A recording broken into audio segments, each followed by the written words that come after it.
Truthiverse is officially sponsored by the Grow Network, founded by Marjorie Wildcraft, who is the female leader in the survival and preparedness space. With the food supply under attack worldwide and more uncertainty than ever, you may want to check out her free You Can Grow Food webinar. It'll show you how to grow loads of food as fast as possible, even if you have no experience, are older, or just plain out of shape. Check it out for free at brendansbackyard.com.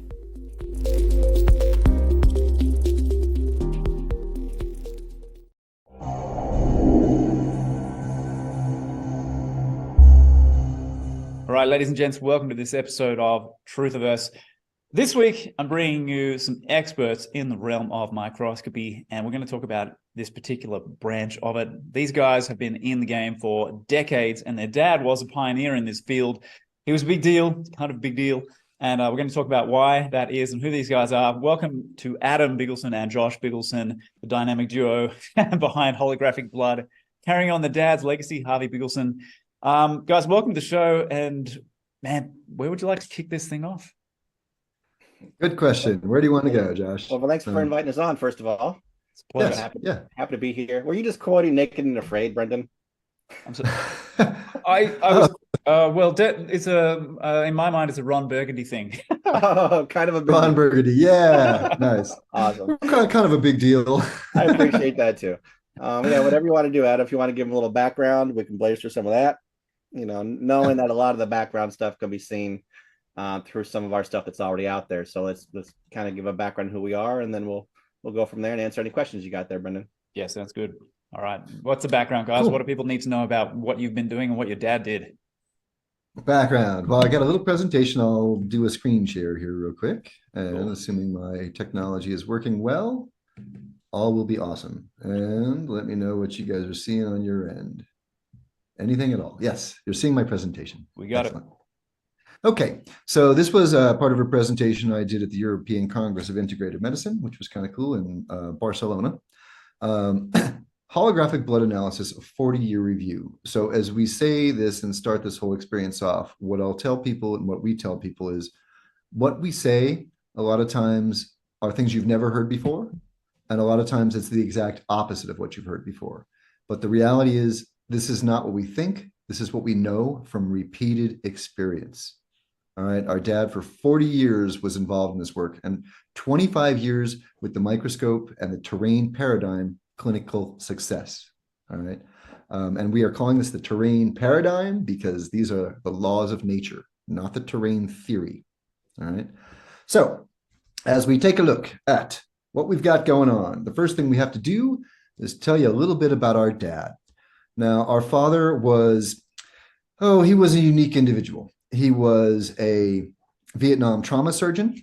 When he got into medical school, he was accepted to medical school after 3 years of college. He was very, very high functioning, basically. At the age of 10, I think, they gave him a math placement test, asked him to do the test at the page 44, and he did the test on page 444, and he got 100% without showing any work. So, of course, he was accused of cheating. And he was given another test and he got 100% without showing any work. So very high functioning. My brother, my sister, and I all cried as children with our dad trying to help us with our math homework. It was like a different language to him. So he wanted to go to medical school. He got into medical school after only 3 years of college. When he went into medical school, he would ask questions and they would say, read the book. And he would say, I think the book is wrong. And one of the things he talks about a lot was the first days of medical school. The first day, Josh, yes? First day, or the first few hours of medical school. Yeah. They put words on the board like homeopathy and acupuncture and chiropractic and proceeded to make fun of it.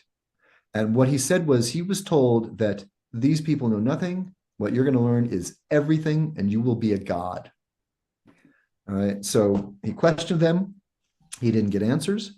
After medical school, he was drafted to Vietnam and he went to Vietnam and saw the lies that the government was saying as far as Vietnam was concerned. So he questioned his schooling. He questioned his government. As he was in Vietnam, his hospital had a 98% survival rate in a time of war. When he came back from Vietnam, he saw that the United States hospitals were not having that type of survival rate or success rates.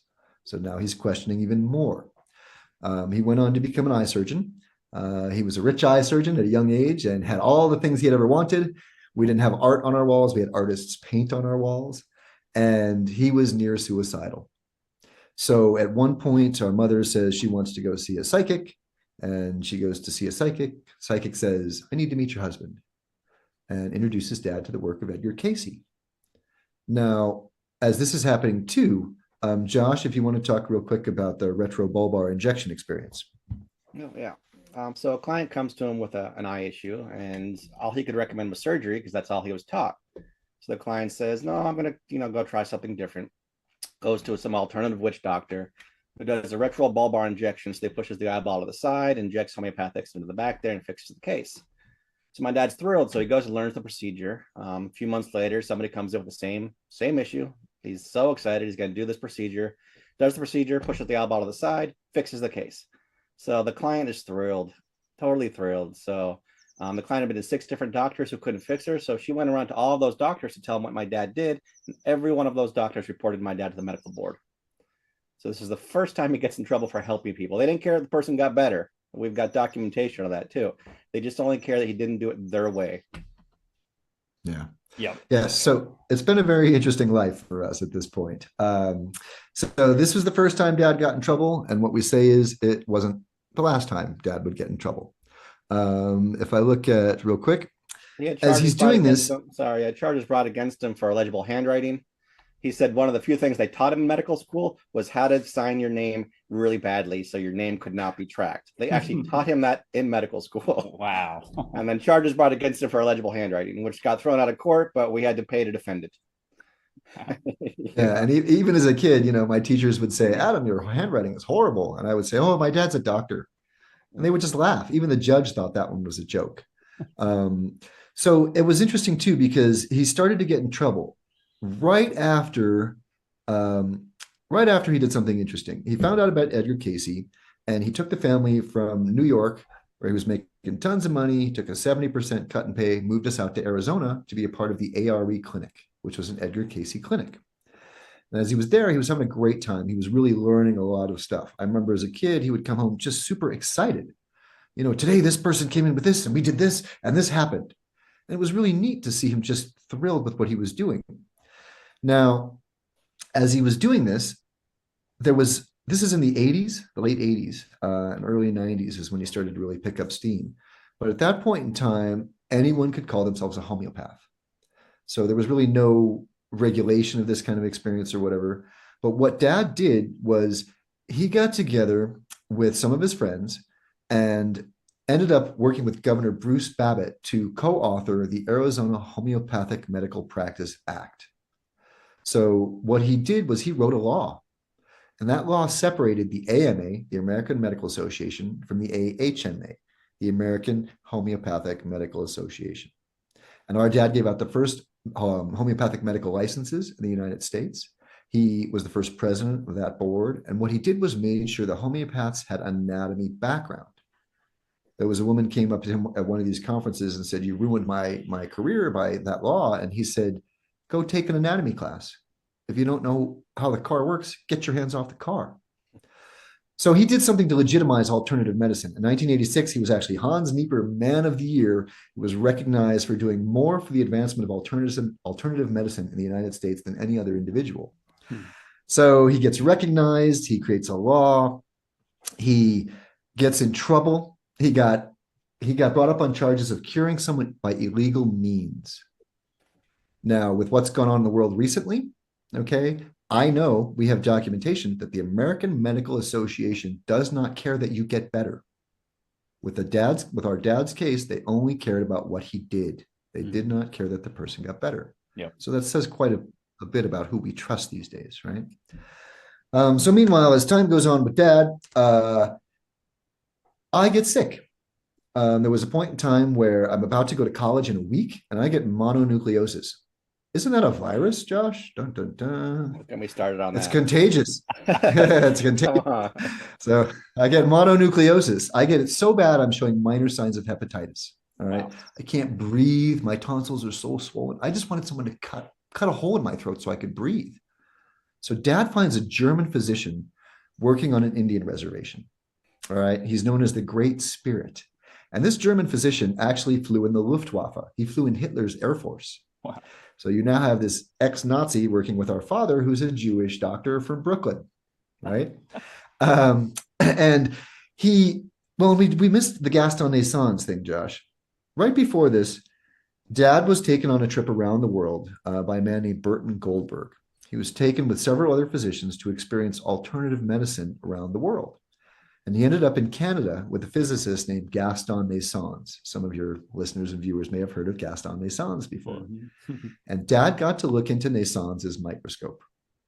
And when he looked in that microscope and he saw the living blood, he got chills. In Western medicine, they stain the blood. They fix it for immortality. So that slide always looks the same.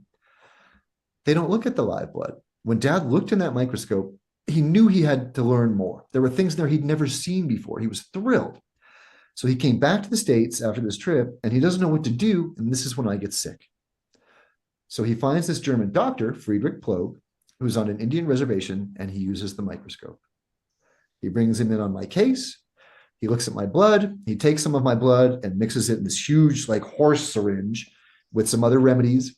He has me put it in my hand and has me think happy thoughts, and he shoots it with a laser. He says, say, ah. I can see this vividly as I'm opening my mouth, and there's a needle this big with my dad here and the ex-Nazi over here. It was like this weird horror movie I've seen before, you know. But he injected my tonsils, and then he injected the rest into my butt, and he told my dad, Adam's going to be fine. He can go to college. The next day, my white cell count was down miraculously. My swelling was down. The coloring of my tonsils were back to normal. And 4 days later, I went off to college.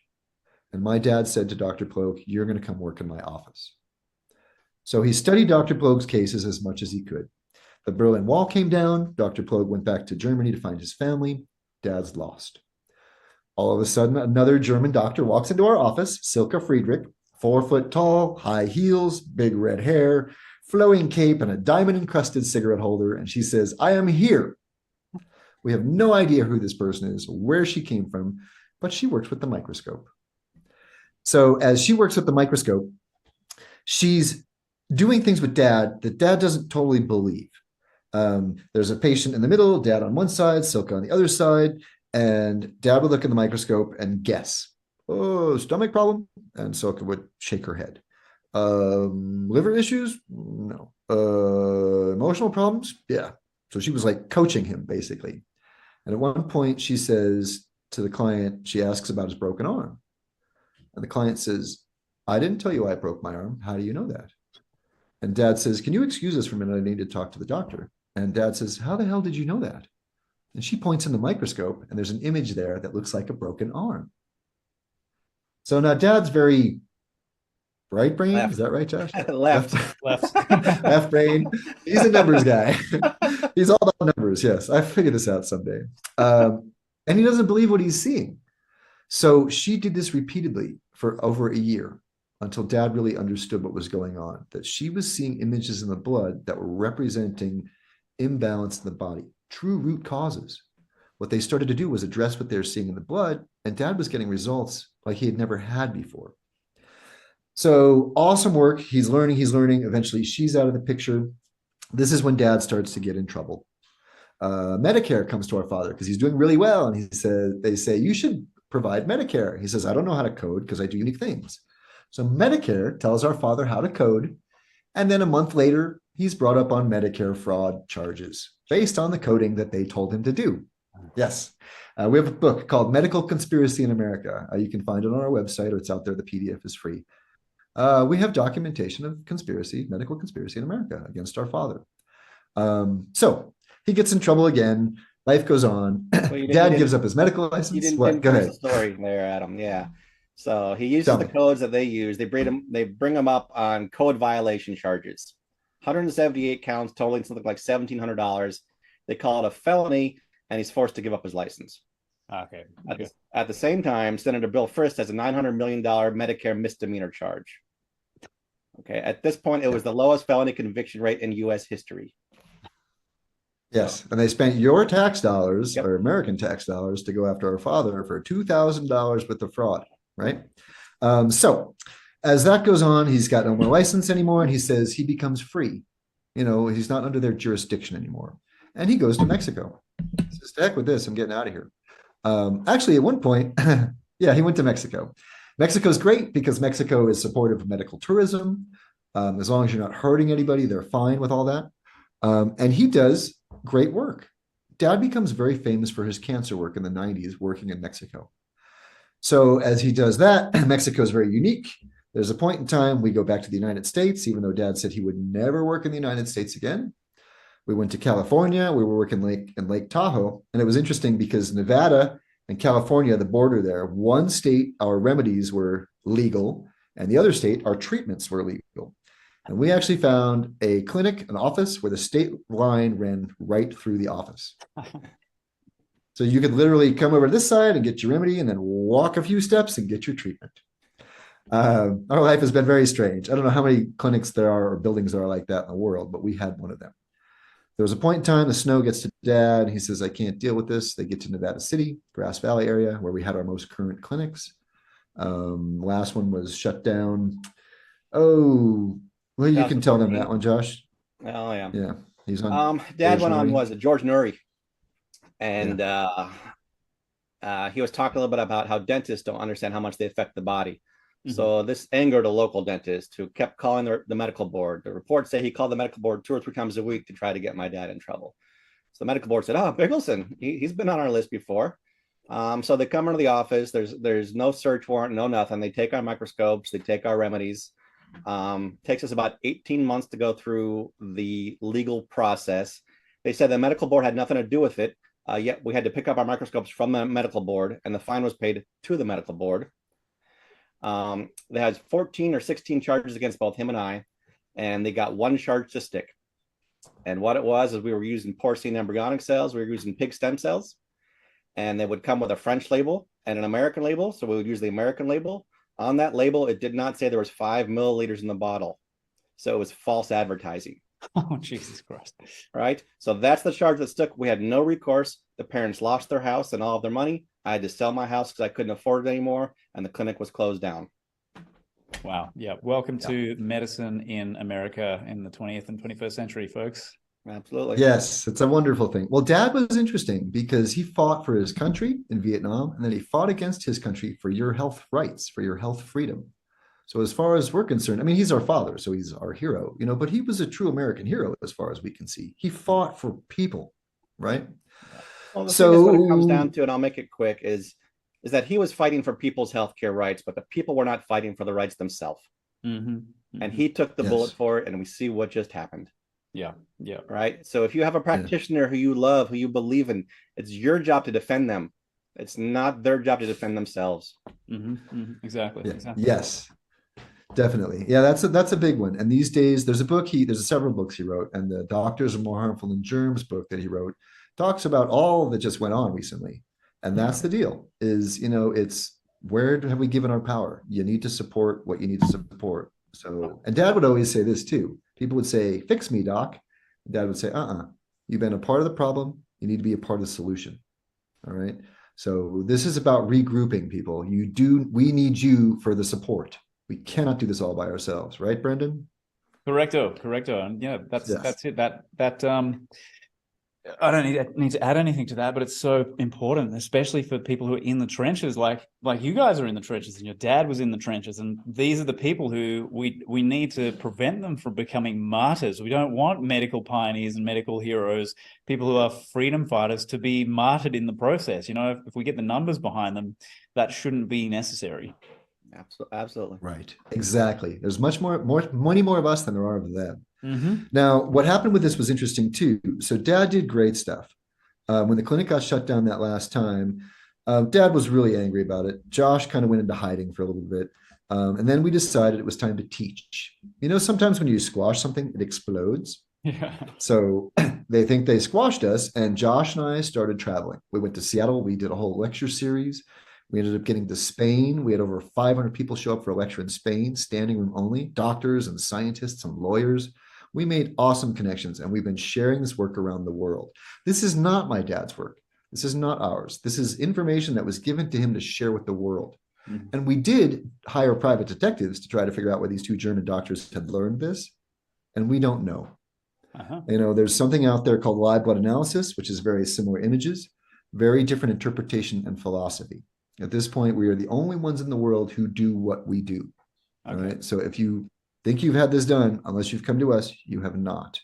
So now, Adam, before you move on, yes. can I just clarify that? Because I think that's very important, because people are going to obviously be thinking, well, these guys are looking at live blood, and what you're saying is essentially you're using a very similar kind of, microscopy or technology, but what's happening with the live blood people is that they're seeing these weird images showing up in the slides, but they're not recognizing the holograms for what they are. There's definitely that, but there's a fundamental difference in between our beliefs and their beliefs. Okay, can you clarify that for us, Josh? Yeah, I'm not sure where my father learned from, but it's very obvious that what we were taught is very different than what live cell is taught. If you go to your typical live cell person, and there's got to be some good ones out there, but literally you have thousands of people teaching this. Yeah. We've seen people take a 2-day course, Xerox the manual, and teach the course on their own. Jesus. And when it came to America, it got bastardized. And we're not going to mention names here, but basically they stole some work from Germany, and then what they couldn't figure out, they made up bad guesses. And the answer is always a parasite, candida, or it's an iron deficiency or vitamin deficiency. So the system is designed to sell you a supplement. Yeah. Okay. And I can get into talking about supplements because I don't believe in that either. But we'll just say there's fundamental differences in our belief systems. Yeah. And you guys seem to embrace the idea that the body has, almost all the resources it needs, but maybe here and there it needs a little bit of external support, but it's not, by cramming a million pills down your throat. It's not about external inputs. It's about figuring out why internally we're stagnating. You got to fix those stagnations, let the body take care of itself. So Dad always said he didn't cure anything. He just made the body work properly so the body could take care of itself. And people are always looking for an external input, whether it's a pharmaceutical or a supplement, so they don't have to do the internal work on their own. Yeah, exactly. Well said. Right. And supplements and things like that, we can appreciate a Band-Aid if you can put a Band-Aid on the crack in the dam, while we can get around the other side and fix what's going on with the true root cause. Right. Well, supplements are different than herbs, and that's something we can talk about later on as well. But there's a difference between supplementation, taking your vitamins. It's like people taking vitamin C as opposed to eating the damn orange. Yeah. So we can get into that a little later on if you wish. So go on, Adam. Okay. All right. So we could talk about Dad forever. We'll do a documentary at some point, and for people watching and listening, there's a lot more out there on him. Type his name up, and he's on Coast to Coast with George Norrie. He's on Guy MTV several times. Law of Attraction radio and magazine, and he did awesome things. He worked with Dr. Emoto. Cool stuff. So superhero as far as I'm concerned. Abstract. Now, the work itself. Let's get into this. With the work itself, you have Pasteur that talks about the germ theory of disease, and that the germs are going to attack you and you need to build up defenses. Or then you have Antoine Béchamp and Claude Bernard, who say it's not the germ, it's the terrain the germ lives in. It's the environment the germ lives in. Now, with Antoine Béchamp, he looked at the symbionts. These are these microscopic organisms in the blood. Is my video going to work? Video. Yes. Microscopic organisms in the blood that they do not die. They help us to create who we are, and they help us to decompose. They have been found in all living things, plant, animal, and mineral. They've been found in limestone, millions of years old. We looked at them in the soil. So these are, as far as we're concerned, there's nothing more important than these little guys moving around in the blood. When Dad visited Gaston Naissons, Naissons had isolated one and injected it into a dead rat muscle. And 30 years later, that rat muscle was alive in a jar. So Dr. Frankenstein was alive and well. And our mother saw it. Our father saw it. Here's a jar with this thing just in the jar. I think it was a heart, maybe, that was alive. This is pure life as far as we can see. All right. Now, the theory with the symbionts, you have Gunther Enderlein who comes into the picture with the theory of pleomorphism. And pleomorphism it's accepted. This is out there. Now, if you look at a little bit about this, Adam. Go ahead, Josh. First of all, these microzymes have also been called, he called them somatids. Wilhelm Reich called them bions. There's a lot of names for microzymas, somatids, sympatites. So different people have different names for these particles. And I believe they are the building blocks of all life as we know it. So what pleomorphism talks about is we've got those little particles we just showed you. And they're normal. At the top. What's that? There's somatids right here at the top. I just don't know if you can see my cursor or anything. No, like can't that. see the cursor. So Okay. number one is the somatids, which are the particles we just showed you. So what happens is the body's supposed to flow like a nice river, but when we get damage in the river, we start to stagnate. And when we stagnate, our pHs change. And when our pHs change, the somatids will then change based on the environment. The somatids will then change into bacteria. And the change into a bacteria to do a very specific job. All right. So there's no good bacteria, there's no bad bacteria. It's all good bacteria designed to do a very specific thing. So the body starts to stagnate. Garbage accumulates in that stagnation. The bacteria is then formed to go clean up the garbage. And the bacteria's waste product is nutrients for your body. So very, very important here. All right. Now, if we don't fix the stagnation, what happens is the body the pHs continue to shift. Right. Now the bacteria become what they would call pathogenic, which is an Orwellian word for me, what I would call out of balance. So now the bacteria is out of balance. So the bacteria are cleaning the terrain. The waste product is nutrients. Well, the nutrients are just getting eaten up by the other bacteria. It's like an 8-lane road going into 1-lane road, right? So now your body's not getting the nutrients it needs. So what happens then? Well, now the body's bringing in parasites, and parasites are there to help you people. If I hear one more person say parasites are the cause of your issues, I'm going to throw up in my mouth a little bit. I'm sorry. Parasites are there to help you. The farmers get it. What happens is the bacteria becomes out of balance. The body brings in parasites to clean up the bacteria. So it's like the processing plant. Now the parasites are processing the bacteria. So now their waste product is nutrients for your body as well. The bacteria is not the problem. The parasites are not the problem. They're there because the body is stagnating. The farmers understand this, which is really great.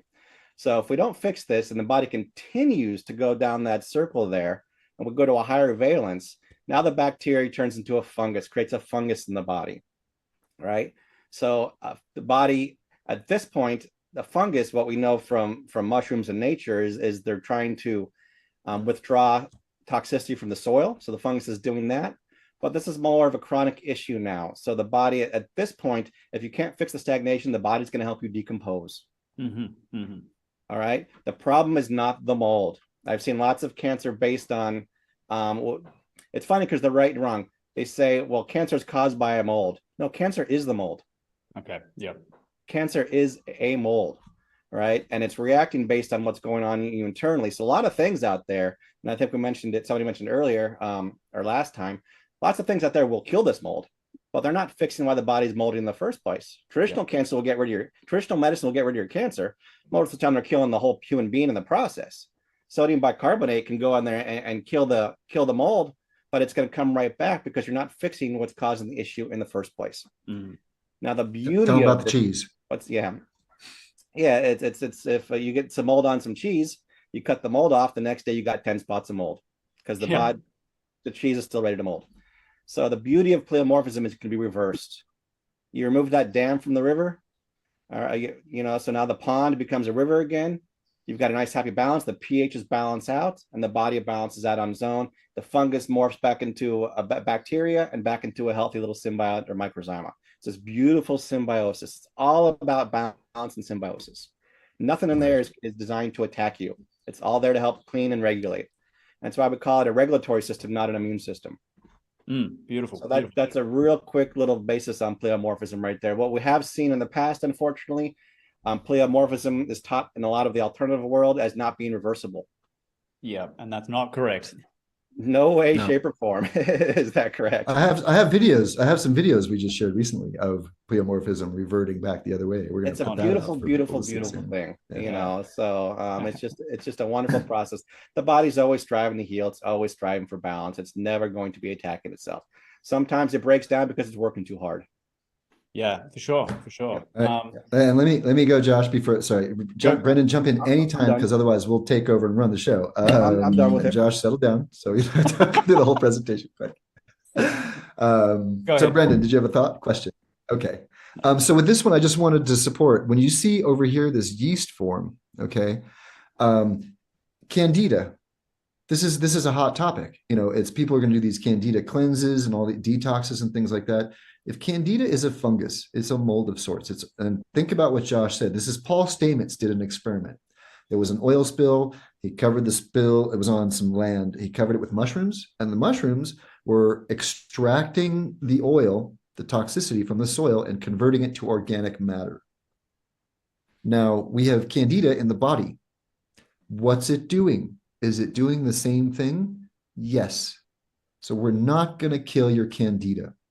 All right. It's going to keep coming back. It's the same idea here. We showed you this little graphic, which is cool. This is the way it works. This is what our dad did. Our dad looked at a drop of blood. He figured out where there were blocks and he supported the body. And this process reversed itself. Yeah. All right. Things went back into the normal, healthy microzymas, symbionts, bions, whatever you want to call them. Now, the idea with this too is the blocks in the body, Dad came to the conclusion, were based on this Rudolf Steiner four-body experience. Dad's looking at physical blocks in the body, energetic blocks, emotional blocks. This is why Dr. Emoto was thrilled with Dad's work, or spiritual blocks. Basically, you have a physical injury. It affects your energy. Emotionally, you get a little depressed and irritated, and well, spiritually, you question a higher power. If you have an energetic issue, low energy, it definitely affects you physically. It affects your emotions, and then maybe you question a higher power. Emotions. Your doctor doesn't care about your emotional experience, but we are emotional beings. And Dad's conclusion with chronic disease was 1,000% triggered emotionally. Okay, and chronic is actually a label given to you by a doctor who doesn't know how to fix you. They tell you, we can't help you. You're going to have this for the rest of your life. Yeah. And I remember as a kid looking up chronic diseases and saying, Dad, you've worked with this and this and this and this. Yep. That's their truth. Yeah. All right. When you want to get a second opinion, you get it from a different type of practitioner. Now, the last one with this too is, the spirit, the ego, the mind and consciousness. If you do not believe you can get better, we cannot help you. Yeah. All right. You believe you're going to get sick, you're going to get sick. Yeah. Now, blocks in the four bodies, we see this in the blood, and then the symbiont will morph and adapt into different stages based on the blocks in the body. When there are blocks in the body, you will get different symptoms. These symptoms can then be categorized through the homotoxicology chart. This chart, Nobel Prizes have been won with work based on this chart, and many doctors have never heard of this chart. Okay, so quick explanation of the progression of disease and health. Excretion is the first thing that happens in our body. Okay, if you look at the organ system here, we have excretion, skin, sweating. Ooh, it's gross. So we put on antiperspirant because we don't want to sweat. Well, what happens now? The body's got to do something else. Something's trying to come out. So we'll stick with skin here. Now you have acne. Acne is the inflammation phase. Now, inflammation is a hot topic. Inflammation is how we heal. However, when the inflammation becomes trapped, then things start to deposit in the body. Now we have a problem. All right. I came to the conclusion recently there's acute inflammation is good. Chronic inflammation is a problem. You become inflamed. All right. Anti-inflammatories? No. Now, deposition. It's been one of the hardest parts of our message is that people think inflammation is the cause of everything. No, inflammation is how we heal. Yeah. When the inflammation is trapped by injuries, surgeries, traumas, we become inflamed. Then the inflammation backs up. So inflammation is how we heal. Trapped inflammation is how we get sick. We saw recently the scientists were trying to isolate the inflammation gene so they can eradicate it. All right. Yeah. We'll just die that much quicker. Dum. So once again, here we've got skin, excretion, inflammation. Here's your phases on the top. Okay. First, the body wants to excrete. If that doesn't work, inflammation happens. Excretion is normal. Inflammation is bacterial. The bacteria is coming into the picture to help. It's not coming in from outside. The body is creating it. Pleomorphism is happening. All right. You're doing this yourself. This is beautiful what the body can do. It's amazing. Now, if the inflammation doesn't get the picture fixed here, things deposition. Now you've got nevi. These are like the little brown spots in the body. It's isolating things, okay? This chart, though, top left to bottom right. So this is where the individual comes in, okay? Because if you've got a lot of grief in your life, the organ of grief is lungs with Chinese medicine, which has been around for thousands of years. So this can start to manifest in the lungs, all right? Here's a cough. Don't take cough syrup. Cough for a few minutes. Let it out. We take cough syrup, then we have bronchitis. All right. We take stuff for that. Now you get your smoker's lung. Now it's starting to get into the body. Once we cross this phase, Right here, deposition, this is where things are becoming fungal in nature. You're starting to mold now. The body is amazing. It can take care of a lot of things, but if things build up over time, you start to have issues. Here we now have our allergies, our migraines, our chronic rheumatoid arthritis, all right? Things become impregnated. If we push it even deeper, typically it's a pharmaceutical, a pharmaceutical, a pharmaceutical, a pharmaceutical. Things start to degenerate and eventually de-differentiate. That's breaking down. And this whole column is your cancers, okay? In the United States, the average American's on 3 to 5 pharmaceuticals, and they say 1 in 3 Americans are going to get cancer right now. Well, 1 pharmaceutical, 2, 3, 4, 5, cancer. Easy, all right? Now, the awesome thing about this chart is it can be reversed. Same thing. This is your onion layer experience people have heard about. You come to us with a cancer when Dad had his clinics. We're not working with cancer now because Josh and I are not doctors. We do have people we work with, more or less. But at this point, you come here, we work with you, and all of a sudden you start coming back through symptoms you potentially had before. Dad would say you came this direction, you got to go back down the road you came through. And I've seen recently, I mean, Enderlein talked about this, and Sans talked about this, Paracelsus talked about this. Many people throughout history have talked about this until Rockefeller came in and bullied that scene away. Homotoxicology. It's Look it important up. to note there too, as the sickness goes deeper down into your body, it's going into the system where you're weakest, which I think you kind of explained there, Adam. But yeah, if your respiratory system is weakest, that's where it's going to manifest, right? If your general system is the problem, which is generally based on fear, that's going to be where it's going to manifest. So as it pushes down deeper into your body, it's going to affect the system where you're weakest. It's all about stagnation. Yep. So we don't get caught up much in what's circulated in the stagnation, because once people do that, then here's your supplement for it. You know, everything is heavy metal toxicity these days. Well, all of us are being bombarded by who knows what every single day of our lives, right? If you've got stagnations in the body, that's where it's going to deposit, right? So what it is, we generally don't care about. We just know that you have to release that stagnation. The body's going to clean out what needs to clean out. Cool. But once we start to label what's in that stagnation, then people are going to come up with a pharmaceutical to kill it, or a supplement that's going to hopefully try to help it also when it's missing the forest for the trees. Yeah. Good question. Good question though. Yeah, thanks for that. That's a good answer. So yeah, sorry, I think Adam, you were going to say something. I was going to say a lot of things. But so the idea though with homotoxicology is there's a lot of pieces to the puzzle here. This is a big deal, this chart. So take a look at it and see what you can figure out. Look at your own experience. You know, this is where people, you know yourself better than anybody. So you can be your own scientist in a way. Your doctor doesn't really know you, right? Dad said doctors lost connection when they stopped doing house calls, actually looking at your terrain, where you're living and what's going on there, right? They had to care about the person. But there's a lot of cool connection. Yeah. But this is neat. This is for us. Everyone is unique. So it aligns with Chinese medicine. If there's a lot of anger, then things are going towards the liver. Dad with his cancer patients, all of his lung cancer patients, grief. All of his liver cancer patients, anger. And if you can't let go of that, it literally eats away at you. All right. The grief thing is interesting because Humphrey Bogart, the Marlboro Man, John Wayne dying of lung cancer from cigarettes. No, they had grief in their life and they were too manly to cry. Men don't cry. You know how that works, right? I saw Brendan crying the other day. He's a good guy. Instead of crying, they smoke. I know, you broke a nail. Instead of crying, though, they smoke the cigarette, which thins the blood and lets people deal with stress and stuff, but let it out. You know, we're emotional beings and it's part of us. You can hold on to those emotions. They will literally eat away at you. It's crying cleans the lungs, which Eastern philosophy understands a lot about. And, you know, Western philosophy, we're taught to hold that crap in. So it's not necessarily, like you said, the cigarette was the problem. That was, instead of crying and cleaning your lungs, you took in something else that was just going to mask the symptom. Yeah. Right. Yep. So now we have the symbiont that morphs through pleomorphism based on stagnations in one of the 4 bodies. And then you can see her patterns of disease and health through the homotoxicology chart. All right. This is very important. This is the progression of disease. So people do in your homework, right? Now, the next question is, how does the Bigelsen method work? Glad you asked that question.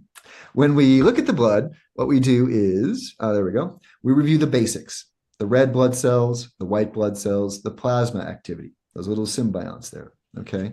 Then we take a look at the platelets. Platelets are how we monitor your inflammation, and inflammation is how we heal. So platelets they're how we heal. Now, the smaller the platelet, the more chronic the inflammation, and the larger the platelet, the more acute the inflammation. So big deal. Now, as we look at the blood also, the next thing we see are the holograms. This is what people know us for. However, it's more of the theory behind that's more important, the terrain experience, not the terrain theory, but the paradigm. Mm-hmm. We talked about structure, physical issues. Here's a knee from an anatomy book. This is my knee in the blood. This is an air pocket on the side. We take a drop of blood from your finger. It's capillary blood, so it's only big enough for one red cell to fit through at a time.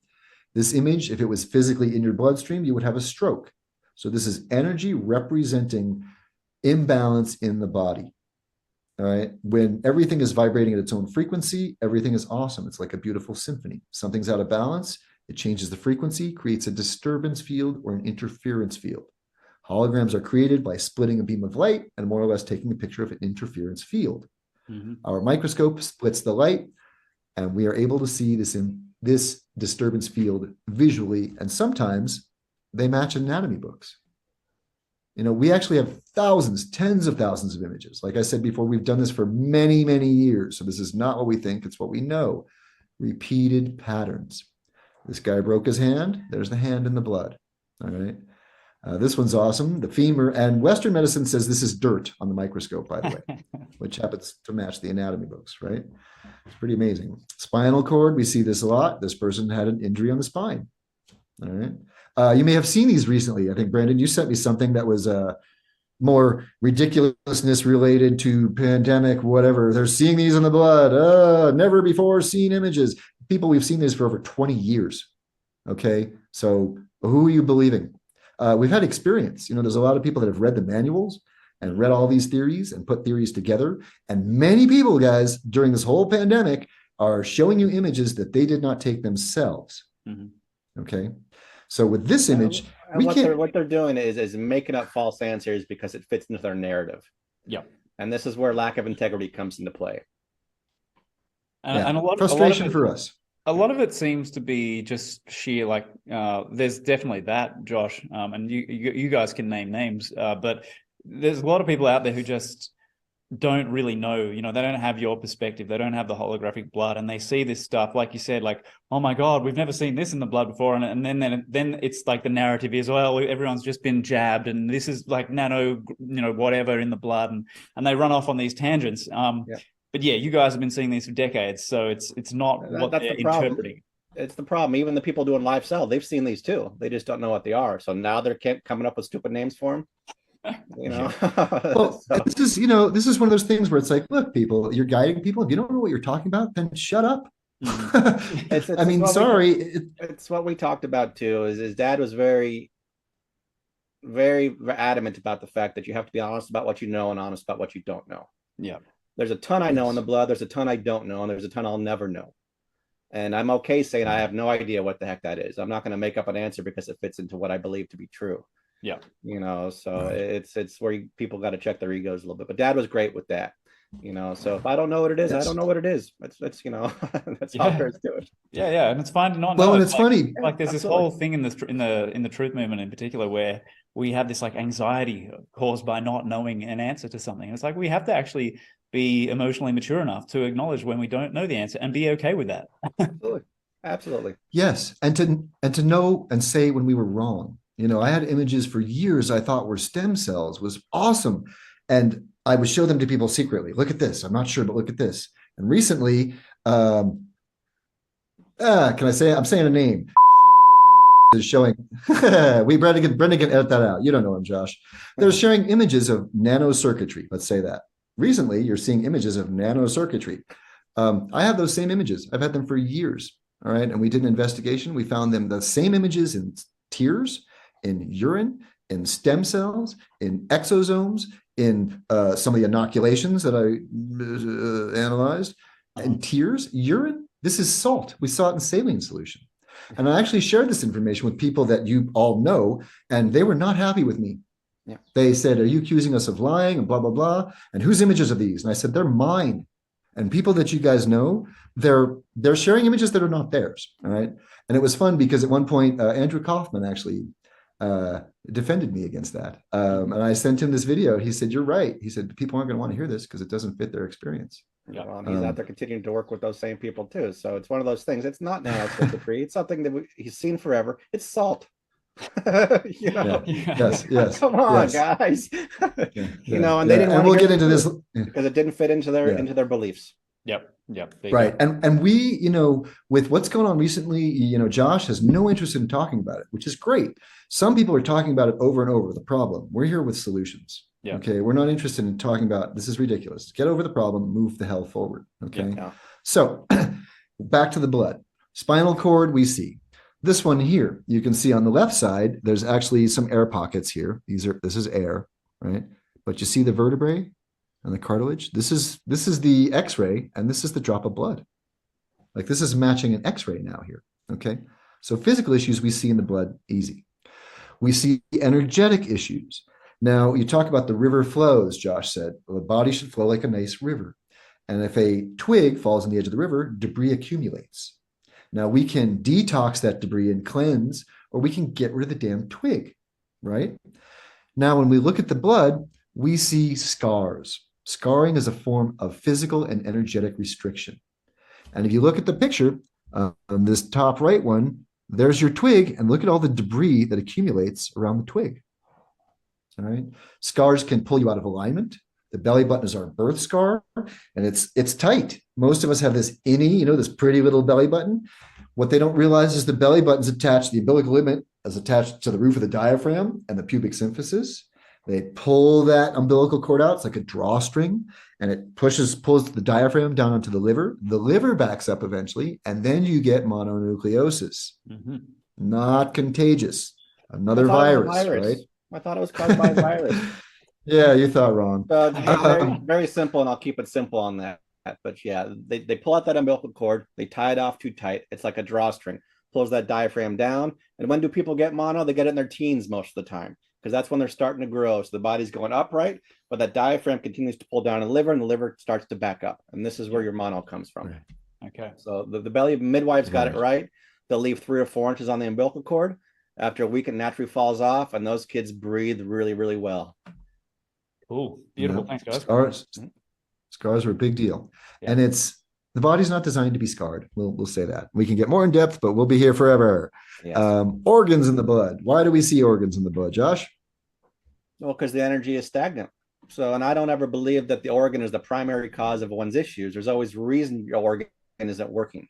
Everybody's want to do their liver detox or their gallbladder detox these days. Well, how about you just take pressure off the organ so they can do their job?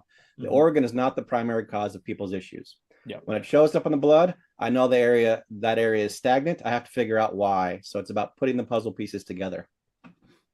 Right. So these images, as I'm just flipping through, we have hundreds, thousands of them. All right. This last one is awesome. Look at that kidney picture. It's like, I've never seen a better picture of a kidney except for seeing a real kidney. And this guy it's awesome. This guy came to us, and we just take the blood, put it right under the microscope. There's no preparation or anything like that. We do it in front of people typically when we had the clinics, This guy came to us. He thought he was dying. He was afraid of everything. So much anxiety. And we said, dude, kidney? And he said he was born with one kidney atrophied. So kidney is the organ of anxiety and fear. For us, it helps us to process our anxiety and our fear. Mm-hmm. He has one kidney, so he needs some other tools. Yeah. We said, you're not crazy. You're a little different than the rest of us. All right. So he realized that, and things have changed for him, which is really nice. We've seen it a lot. Josh had said, we've seen it a lot when organs are removed, that the hologram will show up in the blood because the energy in that area is an issue. It's still stagnation in the area. So somehow you have to fill up that area with energy. And that's where the body work and acupuncture will start to come in. They'll get the meridians and energy flowing through that area and start to fill up that area so the body can start to process more efficiently. Awesome. Right. You got it. Like I said, pictures that match the books, nervous system. And here's the image found in the blood. The person had spinal nerve issues, and we see these images, Brendan, over and over until the issue gets resolved. Yeah. And let me just jump in quickly for anyone who's listening to this, the audio version and without pictures, and you're probably at the point where you're going crazy, going, damn it, I want to see what they're talking about.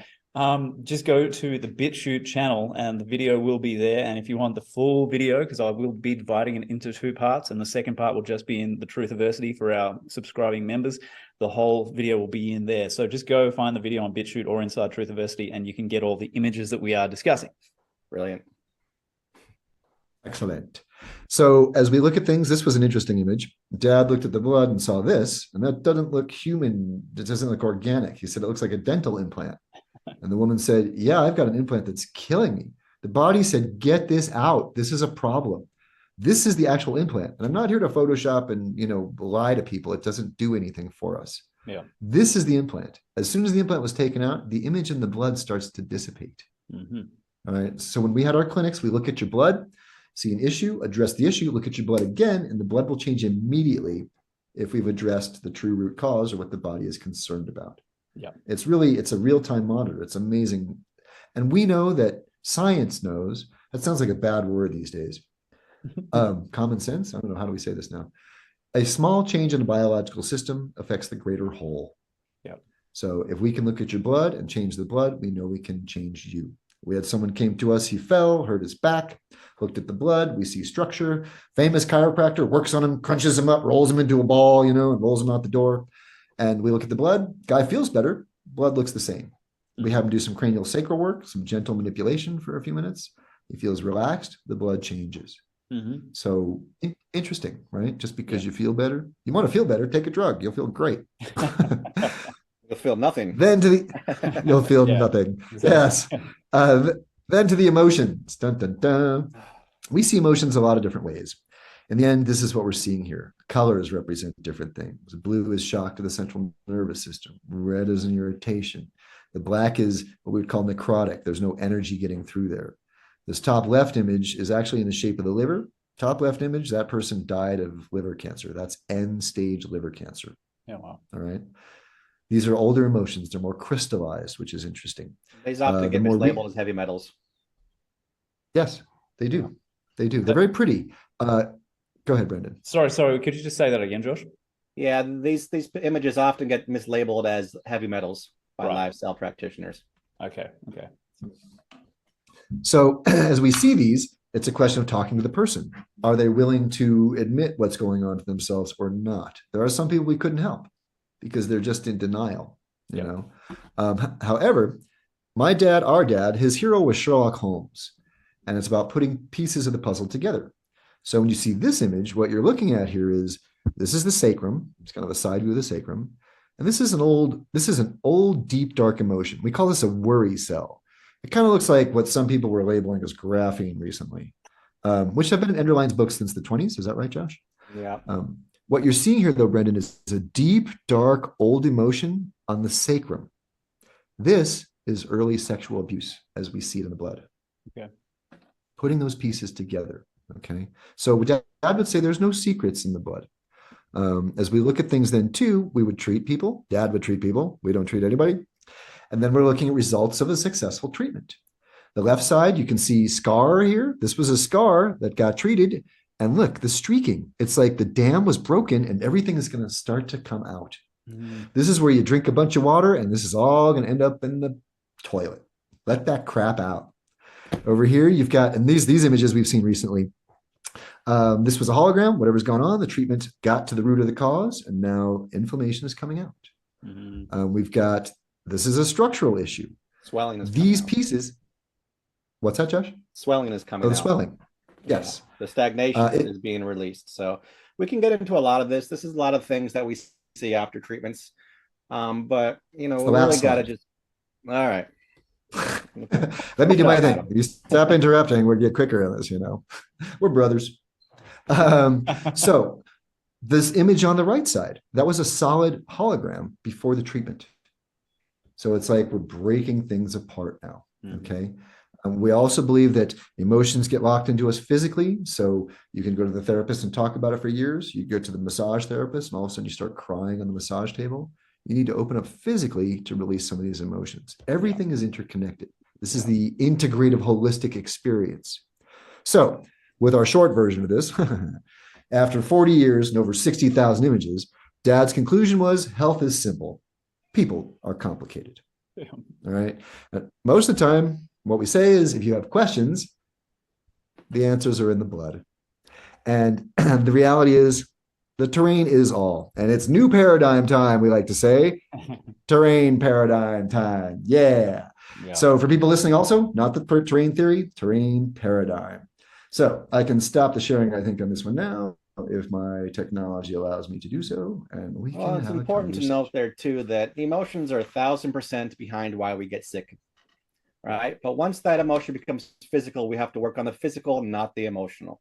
Right. Once you work on the physical, it makes it easier for your body to release the emotional, right? So if there's pressure on the liver, so you're angry, you take pressure off it, you align the body. Now the liver can clean the body, do its job, and it can clean out the emotion on its own too. So it's very, very important. There's a lot of people out there, there's movements about praying your cancer away. And I believe in praying. It could be a very good piece of the puzzle. It's energetic, right? But there's physical work that needs to be done along with it. Sure. All right. Sure. So very, very important. Yeah. Well, and to say real quick too, Brendan, some of the things Dad talked about was the language that people use. There's no such thing as a side effect. You put something in your mouth, it's a direct effect. Just because they call it a side effect, psychologically, we think, oh, it's not a big deal. Yeah. It's like calling us alternative. Now we're secondary. Yeah. And you've got vitamin C in the jar, you got vitamin C in an orange, and that's the orange is secondary. It's an alternative. That's ridiculous. Yeah. Chronic disease for us, that's a label a doctor gives you when he can't help you. Yeah. So go to somebody else. And, we talked about different issues. Lower back pain is a chronic disease, right? Mm-hmm. You know where it comes from? The belly button. Mm-hmm. If you tuck your shirt in, hold on once. Well, if you tuck your shirt in on the right side, right here, too tight, you're going to feel it right here, right? The problem is not here, it's there. So if the belly button gets tight, the scar is tight, it pulls on the back. We can release the belly button area, and then the back can change a little bit. Yeah. So we're looking at the wrong spot. Someone we worked with said, you step on a cat's tail and the cat yells, and you're going to shut the cat up. Where's the problem coming from? You're going to work with its mouth. Is that the problem? Or is it the tail that you stepped on? And things are so backwards, Brendan. I looked up recently hepatitis, right? Because we had someone that came to us. It's a great story with that one. Hepatitis is a virus that attacks the liver that causes inflammation, and then you have a problem. Flip that sentence around. You have inflammation of the liver, which causes symptoms that they label as a virus. If we figure out what's causing the inflammation, well, it goes away and the liver is fine.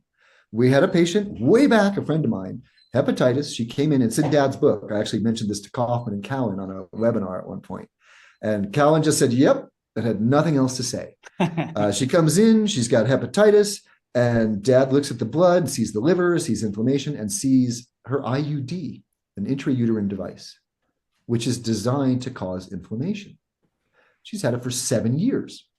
Well, she had it removed, which the doctor didn't want to do. Her boyfriend is all that is man. And the doctor wasn't cool. The doctor, the boyfriend said, you didn't ask us when you put it in, take it out.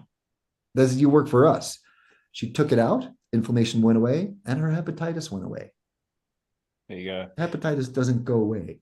It's chronic, right? It's chronic. It's incurable. Ooh. A couple of things. I know, Josh, you were going to say something a second ago. Let me just say, maybe we can circle back to that. I noticed the distinct absence in the slides that you shared, guys. There wasn't a single image of a virus. What's going on? It's not part of our narrative. It's not part of our narrative. In the how many years I work with my father side by side, I never heard him mention the word virus once. Yeah. Right. There's plenty of people you can talk to out there. Anna Maria, Adam's girlfriend will explain what a virus is. Kaufman, Cowan. It's not in our narrative. It would never came into part of our storyline. So you don't treat for viruses. Obviously, you guys get amazing results with people, but you don't treat for viruses, clearly. No, we don't treat issues. We treat people. This concludes part 1 of the show. You'll find part 2 and any bonus materials in my exclusive members-only portal, The Truthiversity. This unique creation is the official home for all my multimedia research and entertainment content. Updated regularly, my members get access to absolutely everything I create, including full podcasts, courses, articles, videos, audio files, live internal events, the whole enchilada. Learn more and book your spot at truthiversity.com.